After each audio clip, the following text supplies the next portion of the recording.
And let me tell you right now, for the 5 people who have never heard of me before, this is for you.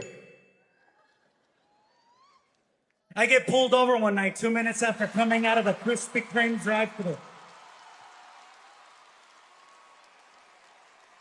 I made a left turn instead of making a right turn, but I wasn't paying attention because I had a box, right? I was like, oh, you're gonna get it when you... oh, you're gonna get it. I make a wrong turn all of a sudden. Woo! Oh! Later. The officer is taking forever. I said, forget this. I grabbed the box of donuts. I put it on my lap. I flipped it open. I was like,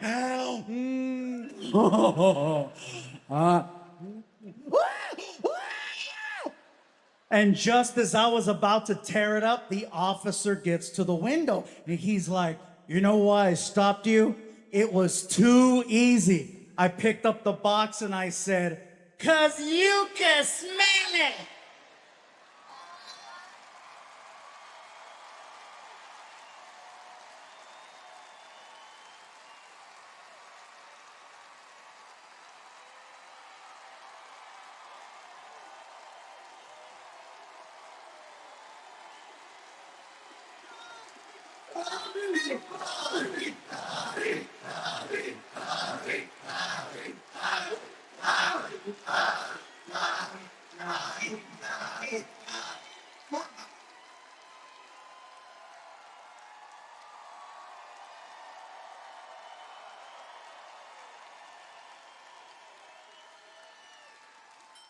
You're probably wondering, why did we pause this special? Again. Well, I just wanted to let you guys know that most comedians would have already said thank you, good night, gone home, cashed their Netflix checks, and hope they get another phone call. Please call me Netflix. But this guy is not most comedians. That's what happens when you hire a Mexican. We love overtime. Thank you for still wanting to hear a joke that's over 20 years old.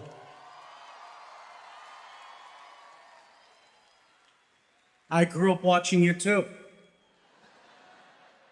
Got chills on that one. Mira, mira, mira. That was beautiful. I love you too. And that, seriously, you guys, thank you for that. Thank you. Thank you. There are fans, and then there's what you just did right now.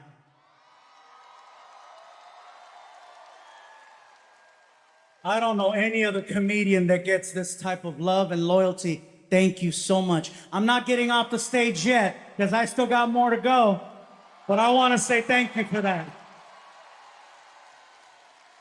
Thank you. Woo.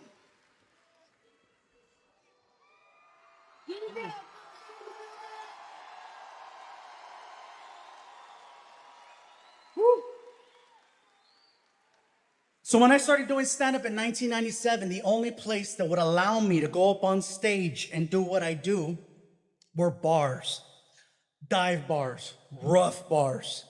Martina and I, that's where we met many, many, many years ago. We're performing at this bar in Montebello, California. And you had to fight with the crowd. You had to fight because there was so much noise. There were TVs that were on. People were drinking. People were smoking. People were doing everything in there but paying attention. So you had to come out quick trying to get them to laugh. And one night, this comedian pulls me aside and he goes, hey, kid. And when he called me kid, I got upset. I'm like, I could drink. But I was 20, 21 years old. And, you know, even though I thought I was grown, I wasn't. I wasn't grown. I got upset that he pulled me aside. He goes, can I give you some advice? I'm like, who does this guy think he is to try to give me advice? I'm funnier than him. That's what I thought, because at the age of 21, I was a punk. I really was. And so I don't know what got into me where I said, sure, I'll hear you out. And I just stood there. And he said, listen,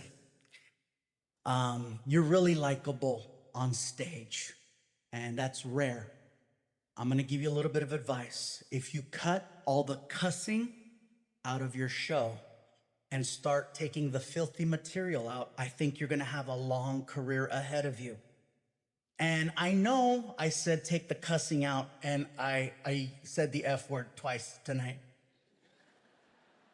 Technically, no, 3 times. I said it 3 times. But I'm being mindful of it. I'm keeping count. It's not every other word. Plus, we're in a casino. Okay? No one loses their ass and says, oh, shucks. No. I heard some of you cussing before the show. When the fuck is this gonna start? Yeah, I heard you. I heard you. Estoy gordo, no sordo. I heard you, goddammit. So anyway, he gives me this advice. Cut the cussing out of your show, take out the filthy material. And I don't know why I listened, but I did. And he was absolutely right. All of a sudden, I started getting opportunities left and right. I started getting booked at colleges, high schools, churches, fairs, and then the big one, casinos.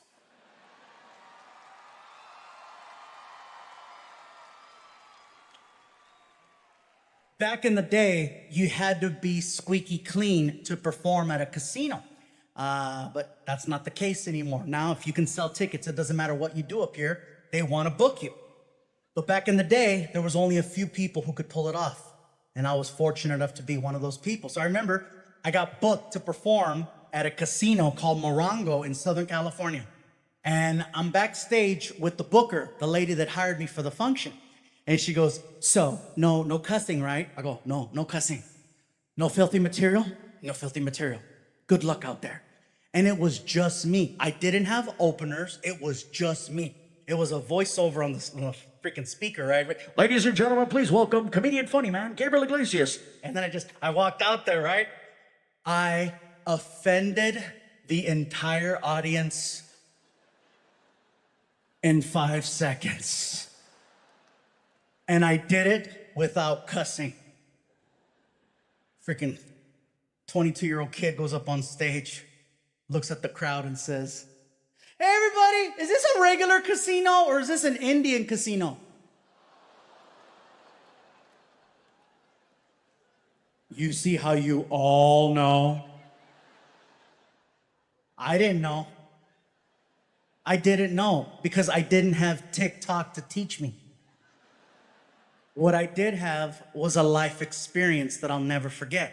As soon as I said that, the entire front row, which comprised of the tribal members from the casino, they all stood up, and one of them called me out in front of the entire audience. Hey, you don't say that anymore. The proper term is Native American. Please show respect.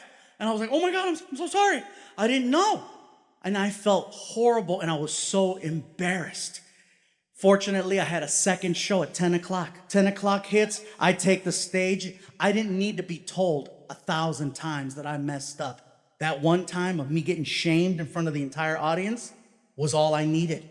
That's why I'm a firm believer in shaming.